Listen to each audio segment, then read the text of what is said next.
Bournemouth 2, Arsenal 3. It was one of the closest games that we're probably going to see this season. Bournemouth played really well, in my opinion. They were running at Arsenal, high pressure, a lot of pressing, and they were making life really difficult for Arsenal. And if you want to make a competition against Arsenal, if you want to make life really difficult, right, that's what you got to do. And you got to make them make mistakes, because that's what happens when you cause high pressure to another team. And when we've seen Gabriel Magalhaes completely fumble his pass, completely, I don't know where he was doing it towards, that's how you get them. And Bournemouth were 1-0 up. And if it wasn't for Arsenal and their quality and the amount of great players they have in their side, I thought Bournemouth maybe could have done more in this game. But 3-2, there were periods of the game where Arsenal did look like they have it in control. When we were 3-1 up, I thought, yes, we won it, we got this third goal, we can pretty much call it a day. But then out of nowhere, Krupi, what a shot, what a goal from distance. Poor, I don't know, like there was hardly any press or any defensive duties in that moment in time, and Raya was just off his line. So it was just a poor situation for Arsenal, but a really great goal. And Evelinson as well, he did pretty well, especially for the first goal.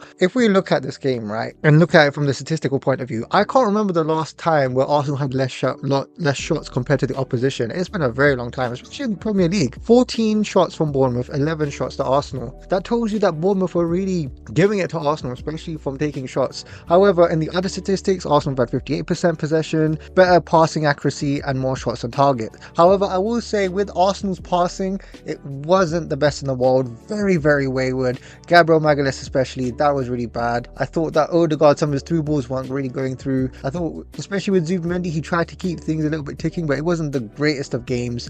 But overall, job done, 3-2. We can be happy and we can hopefully move on from it. And I have to ask a very, very serious question. Why can't Declan Rice be in the conversation for being PFA Player of the Year? Now, I know a lot of you are going to say, what about Erling Haaland? Erling Haaland has been scoring goals galore. Surely it should go to him, right? And I can agree. However, Declan Rice has been a revelation. Declan Rice has been looking like a regen of Steven Gerrard this season. I mean, my God, this guy, the shifts he's been putting in, the sprints that he's been doing, the stuff that he does off the ball, and when he gets those opportunities, when you need Declan Rice shows up, because that's who Declan Rice is. Great assist from Saka, great assist from Odegaard, and especially like from what I can see throughout this game, it was a wonderful performance from Declan Rice to get the second goal and pretty much kill off the game. It was remarkable, and I'm really happy to see Declan Rice playing the way that he did. And might I add, with Gabriel Magalhaes, it wasn't the best of starts.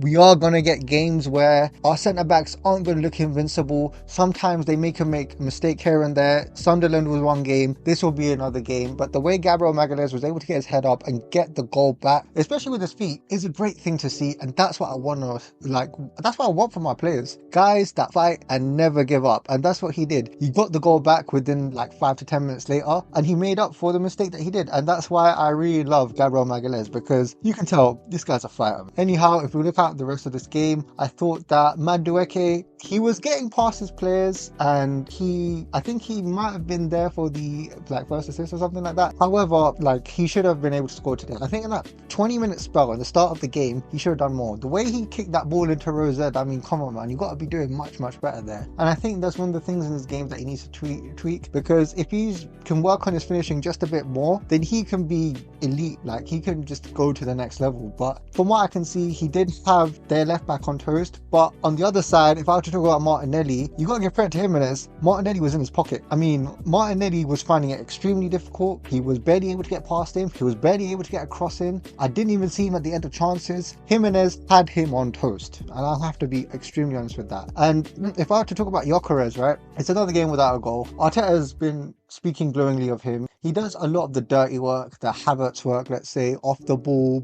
press, making life difficult, stretching the play. I mean, the first goal that Declan Rice scored, Gyökeres moved away, took the players away for Rice to get the angle in to shoot it towards goal and slot in. So there are things that Gyökeres does off the ball with his runs that allows other players to flourish. And ultimately, we win games because of it. And that's why Mikel Arteta is very pleased with Gyökeres, because he does those things. He does the hard work. Now, does that mean Gyökeres shouldn't be scoring goals. No, he should be scoring goals. I want him to score goals. And it's a conversation that's going to go on for the rest of the season. However, the fact is, we're winning games. So whether it's Gyökeres or whether it's Declan Rice or whoever the hell it is, whatever, man. If you're getting it, you're getting it, right? We're winning the games. That's what we can pretty much hope for. And I think especially with Odegaard this game, even though there were some nervy moments, he did control things, in my opinion. And I think he did get the assist today, as well as Bukayo Saka, which I think is really, really good. And I think other than that, defensively, we looked okay. I think with Hincapié, he looked getting more comfortable with that left back position. But like I said, I don't know if we should really be shifting players there